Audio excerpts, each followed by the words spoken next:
Shalom. கர்த்தருடைய நாமம் மகிமைப்படுவதாக. கர்த்தருக்குள் பிரியமானவர்களே, வேத வசனம் இப்படியாக சொல்லுகிறது. உன் ஜெபம் கேட்கப்பட்டது, உன் தான தர்மங்கள் தேவனுடைய சந்நிதியிலே நினைத்தருளப்பட்டது. அப்போஸ்தலர் 10:31. கர்த்தருக்குள் பிரியமானவர்களே, தேவ பிள்ளைகளாய் இருக்கிற நீங்களும் நானும் அநேக நேரங்களில் இந்த வசனத்தை தியானித்திருக்க முடியும். கொர்நேலியு எனப்பட்ட தேவ மனிதன் தேவனை அறியாத ஒரு புறஜாதியில் இருந்து தேவனை அறிந்து தன்னோடு கூட இன்னும் அநேக மக்களை, ஆத்துமாக்களை தேவனுடைய சமூகத்திற்காக ஆயத்தப்படுத்தின உன்னதமான ஒரு மனிதனாய் இவர் காணப்படுகிறார்.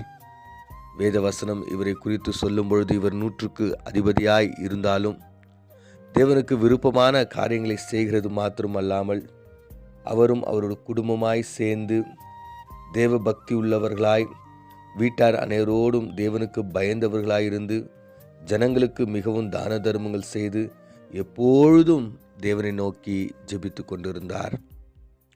எப்பொழுதும் அவர் ஜெபித்த அந்த ஜெபங்களை நாம் பார்க்கும் பொழுது அவருக்காகவோ, அவருடைய குடும்ப ஆசீர்வாதங்களுக்காகவோ, அவருக்கு தனிப்பட்ட ஆசீர்வாதங்களுக்காகவோ அவர் ஜெபிக்கவில்லை.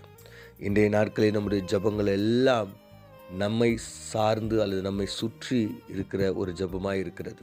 ஆண்டவராகிய இயேசு கிறிஸ்துவை நாம் ஏற்றுக்கொண்ட அந்த முதல் நாளில் இருந்து இன்று வரை அநேக ஆண்டுகள் கடந்து சென்றாலும் கர்த்தரிடம் நாம் ஜெபிக்கிற நம்முடைய ஜெபங்கள் எல்லாம் என்னை ஆசீர்வதியும், என்னை ஆசீர்வதியும், என்னை ஆசீர்வதியும், எனக்கு தேவையான இந்த உலகப்புறமான பொருட்களை கொடுங்க கொடுங்க என்று கேட்கிறோம்.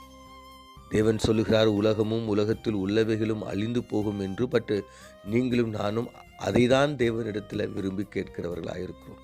ஆனால் கொர்நேலியு அப்படிப்பட்ட ஒரு மனிதனாய் இல்லாதபடிக்கு தேவனுக்கு பயந்த ஒரு மனிதனாய், அவருடைய வழியில் நடக்கிற ஒரு மனிதனாய், கர்த்தருக்கு பயந்த மாத்திரமல்லாமல் தேவ பக்தி உள்ள ஒரு மனிதனாய் எப்பொழுதும் தான தர்மங்களையும் ஜபங்களையும் அவர் செய்து கொண்டிருக்கிறார். அந்த பர்ஃபெக்டாக தேவனுடைய சித்தத்தை புரிந்தவராய், சரியான விதத்தில் தேவனை அறிந்தவராக இருக்கிறார்.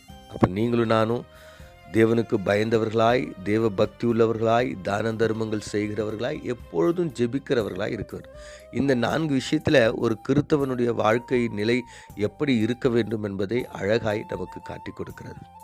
இங்கே பார்க்கும்போது தேவ தூதன் சொல்லுகிறார், உன்னுடைய ஜபங்கள் கேட்கப்பட்டது, உன்னுடைய தான தர்மங்கள் தேவனுடைய சமூகத்தில் நினைப்பூட்டப்பட்டது என்று சொல்லுகிறார்.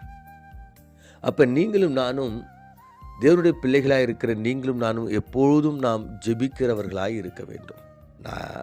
நான் அநேக நேரங்களில் தேவனுடைய பிள்ளைகளுக்கு அல்லது விசுவாசிகளுக்கு நான் சொல்லுகின்ற காரியம், எப்பொழுதும் நம்ம சின்ன ஜபமாக இருக்கட்டும், பெரிய ஜபமாக இருக்கட்டும், எல்லா விதத்திலும் எல்லா நேரங்களிலும் நாம் ஜெபிக்கும் பொழுது அது தேவனுக்கு ஒரு விருப்பமான காரியமாக இருக்கும்.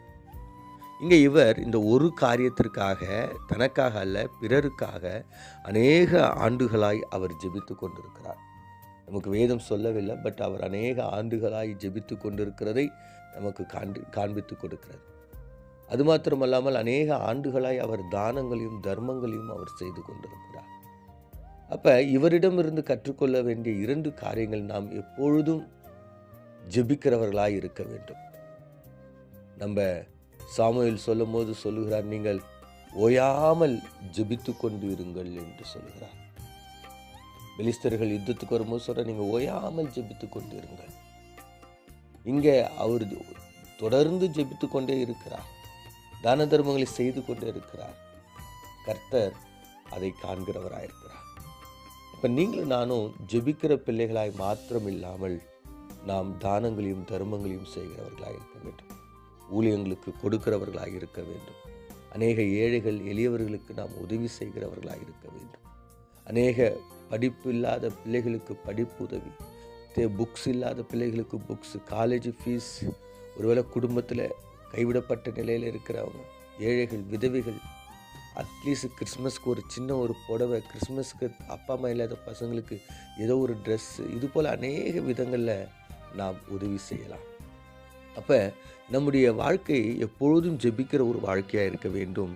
அதே விதத்தில் நாம் எப்பொழுதும் தான தர்மங்களையும் செய்கிறவர்களாக இருக்க வேண்டும்.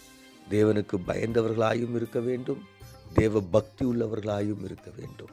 இந்த காரியங்களை நாம் செய்யும் பொழுது நீங்களும் நானும் ஜெபிக்கிற ஜெபத்திற்கு கர்த்தர் கண்டிப்பாக பதில் தருவார் என்பதில் சந்தேகமில்லை. நாமும் கொர்நேலியுவை போல எப்பொழுதும் ஜெபிக்கிறவர்களாய், எப்பொழுதும் தான தர்மம் செய்கிறவர்களாய் நாம் இருப்போம். கண்களை மூடி நாம் ஜெபிப்போம். எங்களை அதிகமாய் நேசிக்கிற எங்கள் பரலோக தகப்பனை, நாங்கள் வாசித்து தியானித்த இந்த வேத வசனத்தின் பிரகாரம் அருமையான ஆண்டவரே, கொர்நேலியு என்கிற தெய்வ மனிதனை குறித்து நாங்கள் பார்த்தோம்.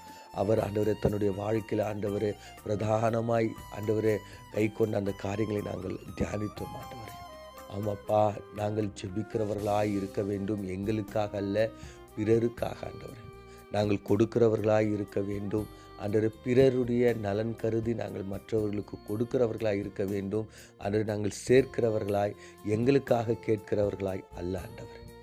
தொடர்ந்து உம்முடைய குணத்தை ஆண்டவரே நாங்கள் பெற்று பிறருக்காக நாங்கள் வாழ, பிறருக்காக எங்களுடைய ஞானத்தை, பணத்தை, பொருளை, நேரத்தை செலவழிக்க, அதன் மூலமாய் தேவ ராஜ்யம் மகிமைப்பட, தேவ ராஜ்யத்திற்கு ஆண்டவரே உம்முடைய பிள்ளைகளை சேர்க்க எங்களுக்கு உதவி செய்யும்படியாய் இயேசுவின் மூலம் ஜெபிக்கிறோம் நல்ல பிதாவே, ஆமென்.